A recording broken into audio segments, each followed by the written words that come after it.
আজ সকাল থেকেই বৃষ্টি শুরু হয়েছে, তবুও বৃষ্টিকে উপেক্ষা করে চলে যাই বউ বাজারে। কেউ আবার ভেবে বসেন না বউ বাজারে বউ পাওয়া যায়। আসসালামু আলাইকুম ভিউয়ার্স, ওয়েলকাম আজকের আরো একটা ছোট্ট ভিডিওতে। তাহলে কি বুঝলেন, বউবাজার মানে কিন্তু সবজি বাজারই।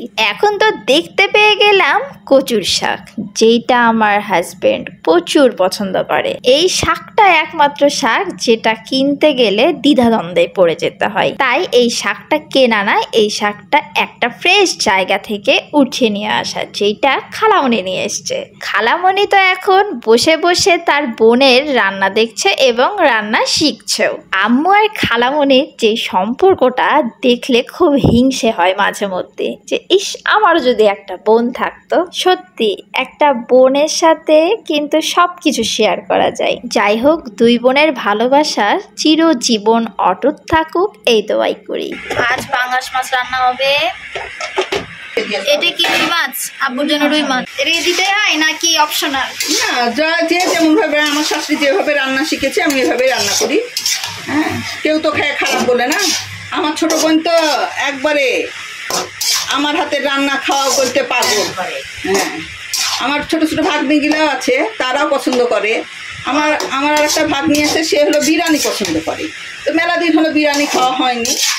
ঠিক দুপুরেও আরও ঝমঝমিয়ে বৃষ্টি শুরু হয়ে গেল, আর সেই সাথে আম্মু দেখছি বৃষ্টিতে গোসল করতে নেমে গেছে।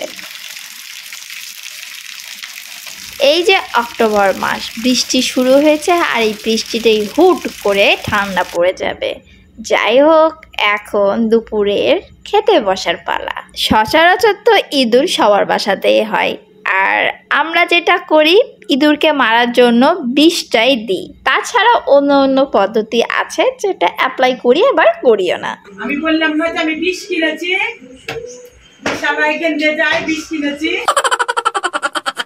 বেচারা একটু জন্য হার্ট অ্যাটাক করতে যে হার্ট অ্যাটাক করেনি, পেয়ারা খাওয়াটাই ভেসকে গেল।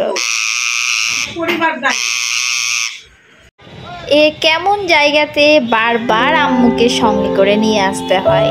আসলে আল্লাহ তাআলা কবে সবকিছু ঠিক করে দিবেন। যাই হোক, রাস্তার পরিবেশ দেখে মনে হলো এইটা আরো একটা রাজধানী। ঢাকা শহরের মতো জ্যাম আজ ফিল করেছি রাজশাহীতে।